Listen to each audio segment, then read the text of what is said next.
안녕하세요. 한의사 이소영입니다. 당뇨병은 초기에 자각 증상이 없어 장시간 고혈당 상태로 방치되다가 건강검진 이후에 또는 눈, 신경, 심장, 뇌, 콩팥, 말초혈관 등에서 다양한 합병증이 발생해 알게 되는 경우가 많죠. 만약 당뇨를 더욱 빨리 발견했다면 더욱 손쉽게 치료할 수 있었을 텐데요. 그렇기에 무엇보다도 당뇨가 오는 신호를 아는 것이 현대인에게 너무나 중요합니다. 오늘은 현대인에게 당뇨가 오는 신호 9가지를 차근히 알아보겠습니다.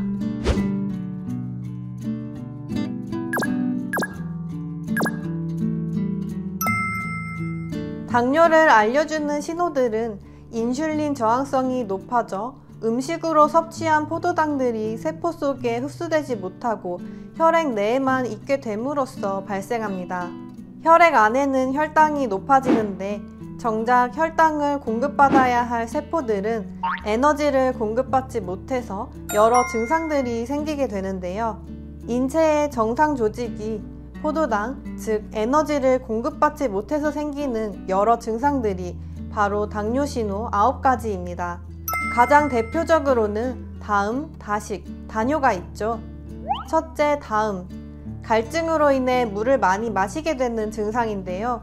혈액 속 당 수치, 즉 농도를 낮추기 위해 몸이 스스로 갈증을 자꾸 느끼게 되는 것입니다. 게다가 당뇨로 인한 다뇨 증상이 있다면 소변으로 배출되는 수분량 때문에 갈증을 더욱 느끼게 될 수 있죠. 둘째, 다식. 자주 허기가 지고 많이 먹게 되는 증상입니다. 달달한 음식이 계속 생각난다면 당뇨병 초기 증상일 수 있습니다. 당뇨병은 인슐린 기능이 저하돼 포도당이 몸에 흡수되지 못하고 그대로 소변을 통해 빠져나가니 에너지원인 당을 이용해야 하는 몸속 세포는 영양 결핍을 겪게 됩니다. 몸은 영양을 보충하기 위해 달달한 음식, 그리고 평소보다 많은 양의 음식을 원하게 됩니다. 셋째, 다뇨. 소변을 자주 많이 보게 되는 것입니다.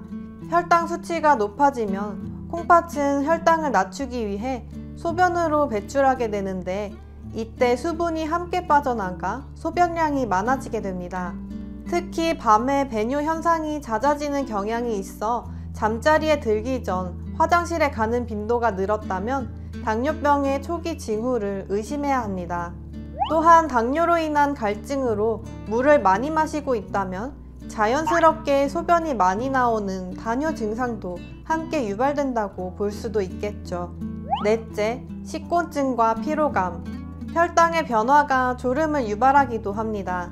혈당이 불안정한 사람이 간당류가 많이 포함된 음식을 먹으면 혈당이 평소보다 급격히 많이 올라가서 이를 낮추려고 인슐린이 과분비돼 다시 혈당이 뚝 떨어지게 되면 저혈당 상태가 되어서 졸음, 피로감 등이 느껴질 수 있습니다.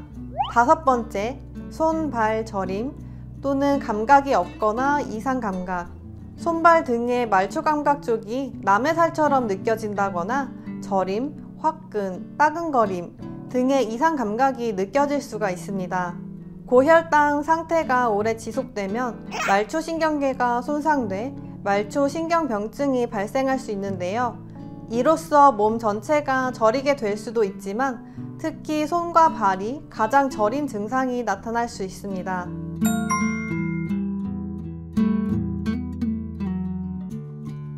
여섯 번째, 느린 상초 회복. 당뇨 환자의 고혈당 상태는 혈액순환 장애를 유발하며 신경세포들을 손상시킬 수 있습니다. 이로써 작은 상처가 생겨도 잘 낫지 않고 베이거나 찔린 작은 상처가 회복되는데 몇 주에서 몇 달이 걸리기도 합니다. 특히 발에 생긴 상처가 잘 회복되지 않아서 괴사로 이어질 수 있어 주의가 필요합니다. 일곱 번째, 빈혈. 당뇨로 인해 빈혈이 생길 수 있습니다. 영양 과잉 등으로 인해 당뇨병이 생기면 몸이 만성염증 상태로 변합니다. 이때 혈액을 만드는 호르몬이 잘 분비되지 않아 철분이 부족해지기 때문인데요. 성인 25,597명을 대상으로 실시한 연구에 따르면 당뇨 환자는 당뇨가 없는 사람에 비해 빈혈 위험이 1.5배로 높다고 합니다. 8번째, 면역력 약화. 또 고혈당은 백혈구의 기능을 떨어뜨리기 때문에 면역력이 떨어지고 우리 몸에 침입한 바이러스나 박테리아 감염에 취약한 상태가 되며 만성염증에 시달릴 수가 있습니다. 9번째, 흐린 시력. 흐린 시력은 당뇨병에 대한 흔한 경고신호입니다. 혈당이 높은 상태는 망막의 작은 혈관들을 손상시키는데 이 과정에서 망막이 망가져 시력이 떨어질 수 있습니다. 당뇨 합병증인 망막병증을 오래 방치하면 실명에 이를 수 있으니 당뇨로 인해 시야가 흐려졌다면 빨리 치료를 시작하는 것이 좋습니다. 이 모든 증상이 있다고 해서 당뇨가 반드시 온 것은 아니지만 당뇨 위험이 높아졌다고 생각하셔도 됩니다. 만약 이러한 증상들이 있으시다면 꼭 검진을 받아보시고 당뇨인지 아닌지를 확인해 보시기 바랍니다. 또한 당뇨를 이미 진단받으신 분들께서 앞서 설명드린 증상들을 앓고 계신다면 당뇨약을 먹어도 인슐린 저항성이 근본적으로 개선되지는 않는 것입니다. 즉, 수치만 조절되지 세포 내에 쓰여야 할 영양분은 부족한 상태인 것이죠. 따라서 합병증 위험 또한 커지는 상황입니다. 당뇨약을 드시는데도 9가지 증상들이 있으시다면 꼭 위의 전화번호로 인슐린 저항성 검사를 신청하시고 인슐린 저항성 측정과 함께 당뇨 치료 상담을 받아보실 것을 권해드립니다.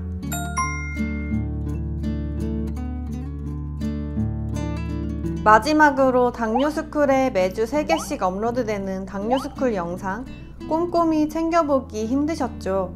영상들 요약해서 카톡으로 보내드릴게요. 카카오톡에 당뇨스쿨이라고 검색해서 친구 추가하세요. 주 3회 업로드되는 영상과 월별 최신 뉴스, 당뇨인을 위한 제품 및 할인 정보 등을 매주 카톡으로 받아보실 수 있습니다. 아래 고정 댓글 확인하시고 지금 바로 카톡 친구 추가하세요. 오늘도 시청해주셔서 감사합니다.